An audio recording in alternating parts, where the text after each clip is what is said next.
AFC কংগ্রেসে প্রথমবারের মতো $2.5 মিলিয়ন বরাদ্দ পেয়েছে বাংলাদেশ ফুটবল ফেডারেশন। স্টেডিয়াম প্রজেক্টের আওতায় অবকাঠামো উন্নয়নের জন্য খরচ হবে এই অর্থ। মঙ্গলবার সংবাদ সম্মেলনে এই কথা জানান বাফুফের সহ সভাপতি ওয়াহিদ উদ্দিন চৌধুরী হ্যাপি।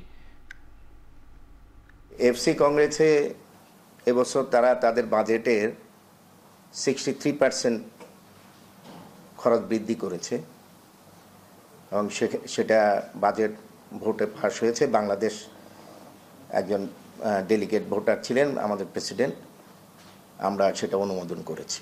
পাশাপাশি আমাদের স্টেডিয়ামগুলোর উন্নয়নের জন্য